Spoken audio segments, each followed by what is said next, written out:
But मैंने आपको बोला था कि शाह का बेटा गेम में आएगा, it's a matter of time they will get his son into the game and he will be the one who will be running the affairs. अगर ये होगा, हाँ, ये अमेरिकन कंट्रोल्ड एक गवर्नमेंट होगी, अमेरिकन रन गवर्नमेंट होगी, American American आप बोल सकते हैं अमेरिकन पप्पू होगा, राइट? तो वो एक पॉसिबिलिटी है, that is a possibility that that will happen. बाकी यहाँ पे हमें देखना है कि भारत में क्या हो रहा है। हाँ, बाकी ये जो मेरा सुबह का इंटेल था, ये मैंने काफी लोगों से कंपेयर किया है। काफी लोगों ने मुझे बोला है कि ईरानियन डायस्पोरा जो वर्ल्ड ओवर है, that might be weaponised. Jews पे वर्ल्ड ओवर अटैक हो सकते हैं, आइसोलेटेड अटैक्स हो सकते हैं, टारगेटेड अटैक हो सकते हैं, ज्यूइश प्लेसेस पे अटैक हो सकते हैं। और ये जो weaponisation of diaspora, of Iranian diaspora, this is something which is of a problem to us. और अगर ये होता है, we have to see how to handle it, how to manage it. We don't know how the things are going right now, but चीजें जो है are not looking good और Middle East is going to explode. I'm telling you, Middle East is going to explode tonight. आज की रात कुछ बड़ा होगा, बड़ा होगा। अब वो स्टेज आ गई है, मैंने आपको कहा था 72 घंटे क्रूशल है। 72 घंटे में जो होना है वो होगा। यूएस की आर्मी में काफी तैयारी है, यूएस की आर्मी में काफी तैयारी है, यूएस की एयरफोर्स में काफी तैयारी। और ये आर्मी और तैयारी, जब एयरफोर्स में तैयारी हो रही, it is not for anything, they are planning something, we don't know what. I don't even know what is the, but एक चीज बड़ी हैरानी की है, ईरान का एयरफोर्स दिखता नहीं, ईरान की नेवी कुछ करती नहीं, ईरान की आर्मी का, ईरान के पास if I am not wrong 10th biggest army और the largest army in the world है। और तैयब अर्दोगन कहाँ? तैयब अर्दोगन तो अभी तक बड़ी गाली गलौज कर रहा था, हम ये कर देंगे वो कर देंगे। Where is Tayyip Erdogan? क्योंकि कहानी ये है, मिडिल ईस्ट में एक शिया सुन्नी वाला स्प्लिट हो गया है। मिडिल ईस्ट इसको एक शिया प्रॉब्लम देख रहा, वो एक इस्लामिक प्रॉब्लम नहीं देख रहा, जबकि इनकी पूरी कोशिश है कि वो इसको एक इस्लामिक प्रॉब्लम बनाए और इस्लामिक प्रॉब्लम बना के पेश करे। But I think nobody is buying the bet. अब क्वेश्चन है, didn't Tehran seat coming? Yes, Tehran side coming. मैं आपको पहले दिन से कह रहा हूँ, ये इस्लामिक हेजेमनी है, ये एक फतूर है, because we are superior, we can do it.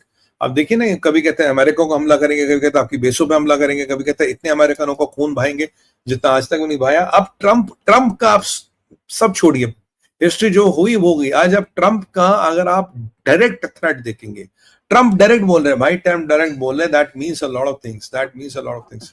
Trump is talking direct, that means a lot of things. मैं आपको बता रहा हूं।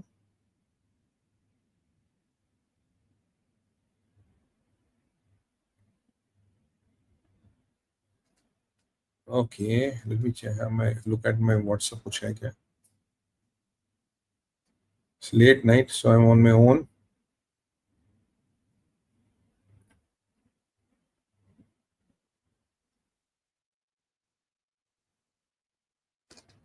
अच्छा, यहाँ से जो अपडेट है कि जितनी भी US military bases middle east में है, सबकी सिक्योरिटी को बढ़ा दिया गया है। एवरीबडी सिक्योरिटी इज एनहांस्ड, क्योंकि they are fearing something might happen.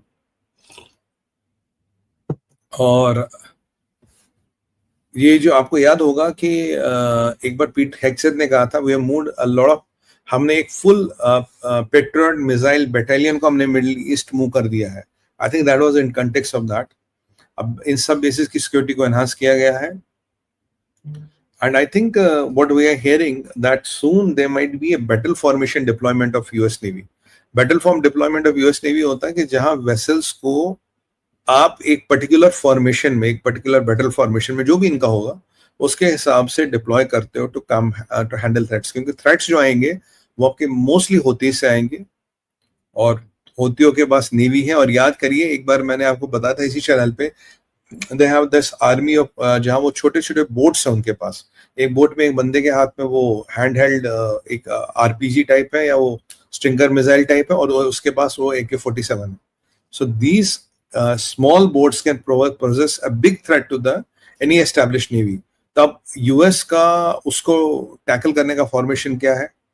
क्या ऐसे में हुतीज कैन हिट यूएस एसेट्स? मुझे लगता है ट्रंप का भी एक आइडिया है प्रोवोकेशन का। Trump doesn't want to start the war, but Trump wants to provoke these proxies of Israel to a extent wherein they will go crazy and start the war. Because अगर Trump ने war start किया तो दुनिया बोलेगी सी America ने ठोक दिया, फिर वही होगा अल्लाह मुसलमान मार दिया। But imagine a scenario if American assets or American aircraft carriers or American, people or bases get deployed, even अगर होती अटैक करते, अगर होती पे अटैक करते, that legitimizes elimination of Houthis. अगर हिजबुल्ला अटैक करता, that legitimizes elimination of Hezbollah. तो ये एक बड़ा इंपॉर्टेंट एस्पेक्ट है जो मैं आपको बता रहा हूँ कि इस अमेरिका ट्राइंग टू प्रोवोक दम.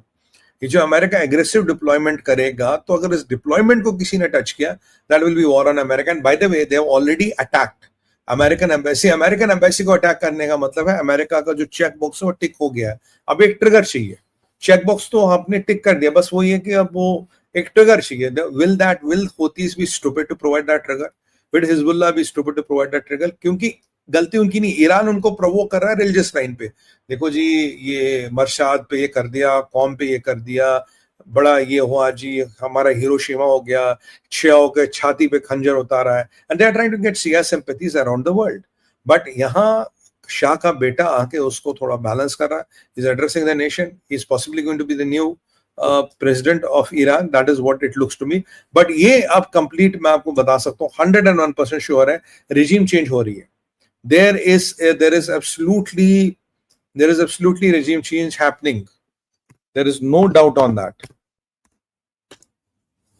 There is 100% regime change happening. There is no doubt on that. Regime change वाला प्रकरण अपना पूरा है. ये जो अच्छा अपना नेवल बेसिस का भी उन्होंने fortification what they have audited all their naval bases and they are going to fortify them vis-a-vis especially their air defenses. तो इनका जो सबसे बड़ा अच्छा कुछ नई डिप्लॉयमेंट्स कहाँ, बहरीन में कुछ नई डिप्लॉयमेंट्स की खबर आ रही है. बहरीन में कुछ नया एयर डिफेंस की डिप्लॉयमेंट आ रही है बहरीन में, पर सबसे बड़ा बेस तो कतर में है. अगर आप याद करें, कल कतर कह रहा था we are planning to do something drastic. अब ये कतर ड्रास्टिक क्या कह रहा है, ये that is to be seen. But Qatar ने और तो ईरान का सपोर्ट किया था. But what is Qatar planning to do? अच्छा, बहरीन में कुछ प्रॉब्लम है बॉस. बहरीन में लगता कुछ प्रॉब्लम है. बहरीन में oh my God, are you thinking what I am thinking? What do you think the problem in Bahrain is? Can I open the comments for a minute? What do you think the problem in Bahrain is? Translation is coming soon because that is a YouTube feature which they are going to enable soon. We'll have translation coming very soon. What do you think the Bahrain mein problem hai? Anybody can guess? Come on man, my team will show. एक शिया population एक reason है, नहीं कुछ और भी है. Bahrain में कुछ और प्रॉब्लम भी है.